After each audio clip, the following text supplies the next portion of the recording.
అతడు ఒక క్రైస్తవ పోలీస్ అధికారి అయి ఉంటాడు. కానీ మందిరం కడుతుంటే ఆపండ్రా అంటాడు. ఏంటంటే నేను క్రైస్తవుడిని అంటాడు.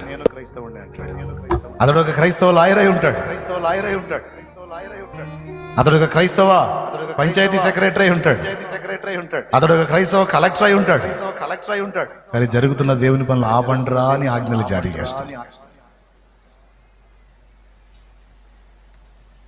దేవుని సన్నిధి, యేసుక్రీస్తు సువార్త ప్రకటన, పరిచర్య. అసలు సమాజానికి ఏ విధమైన మేలు చేస్తుందో కనీస అవగాహన లేని వ్యక్తులు అధికారాల్లో ఉండి వాళ్ళు వాడుతున్న డైలాగ్ ఏంటో తెలుసా? నేను క్రిస్టియన్నే. ఎవర్రా చెప్పారు నువ్వు క్రిస్టియన్ అనే?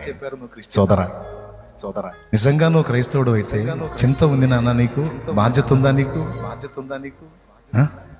అధికారం, డబ్బు, లోక భోగాల్లో మునిగి తేలుతూ దేవుని కోసం ఏ విధమైన త్యాగం చేయలేని అధికారం నీకెందుకు తగలబెట్టనా? నీకు అధికారం, పేరు, హోదా, డబ్బే కదా నీ క్రైస్తవ్యం. అదే క్రైస్తవ్యం.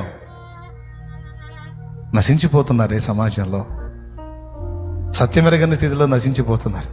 త్రాగుబోతులుగా, దొంగలుగా, వ్యభిచారులుగా, వేశ్యలుగా, డ్రగ్స్కు బానిసలై చిన్న చిన్న వయసుల్లో చిన్న చిన్న పిల్లలు నాశనం అవుతున్నారు.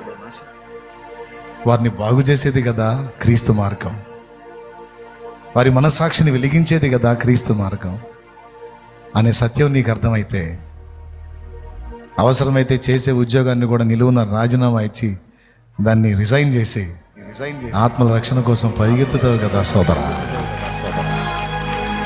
కనీసం అలాంటి సాహసం చేయలేకపోతే కనీసం ఆ విధుల్లో ఉండైనా దేవుని పిల్లలకి సపోర్ట్ చేస్తావు కదా.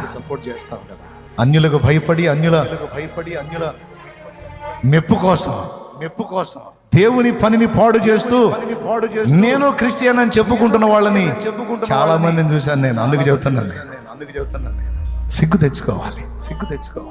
బాధ్యత లేని క్రైస్తవుడివి నువ్వు, భారం లేని క్రైస్తవుడి నువ్వు, క్రీస్తుని ఎరగని క్రైస్తవుడివి నువ్వు. నీకు డబ్బు కావాలి, నీకు పదవులు కావాలి, హోదాలు కావాలి, గుర్తింపులు కావాలి. యేసుక్రీస్తు రెండవ రాకడ కూడా సమీపం. ఈ మాటలు వినే వాళ్ళని ఎవరైనా అలాంటి స్థితిలో ఉంటే మార్చుకోండి. ఇది ఎంత శ్రేష్ఠ మార్గం. ఇది తెలియక ఎన్ని జీవితాలు పాడవుతున్నాయి. నీకు తెలియకపోతే నువ్వు అయిపోయావాడే, నాకు తెలియకపోతే నేను ఎప్పుడో పోయేవాడు. తెలిసింది కనుక బతికున్నా, బాగున్నావు, మనుషులుగా జీవిస్తున్నా. ఏ పొద్దు దేవుని దగ్గరికి వచ్చి నాకేమిస్తావు, నాకేం చేస్తావు కాదు. లోకానికి నువ్వు తీసుకెళ్లి యేసునివ్వాలి, లోకానికి పరిచయం చేయాలి. నిన్ను పుట్టించినోడు నీకేది తక్కువ చేయడు. నీకు కావలసిన సమస్తాన్ని తగిన కాలం ముందు ప్రతిదీ సమకూరుస్తాడు. అసలు యేసయ్య చెప్పాడు, దాని గురించి దిగులే నీకొద్దు నానా. సమాజాన్ని చూడు, లే తేజరిల్లు, నీకు వెలుగొచ్చింది. లోకాన్ని కటిక చీకటి కమ్ముతుంది. ఇప్పుడు నువ్వే లోకానికి ఒక నక్షత్రమై ప్రకాశించాలి. వెలగాల్సిన నువ్వే చీకటి అయి ఉంటే, వెలిగించాల్సిన నువ్వే అంధకారంలో ఉంటే వెలిగించే దేవుడు రా. సిద్ధపడు. చాలా రోజుల నుంచి నీ కోసం ఎదురు చూస్తున్నానని నా దేవుడే సూటిగా నీతో మాట్లాడుతున్నాడు. తెగించి సాహసోపేతమైన అడుగువే. ప్రభు కోసం బ్రతుకు. నశించిపోతున్న ఆత్మల కోసం బ్రతుకు.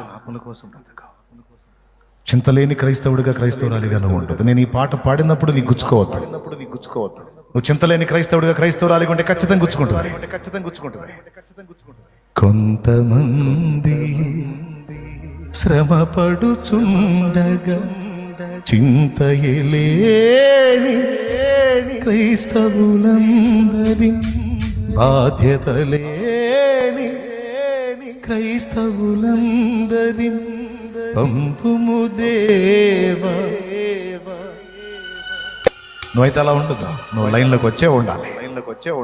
చింత కలిగిన క్రైస్తవుడిగా, బాధ్యత కలిగిన క్రైస్తవుడిగా, ఆత్మలను వెలిగించిన క్రైస్తవుడిగా నువ్వు తయారు కావాలి. దేవుడు మనందరికీ తోడై ఉండునుగా. ఎక్కువ టైం తీసుకుని మిమ్మల్ని బాధ పెడితే ఈ మారు క్షమించండి.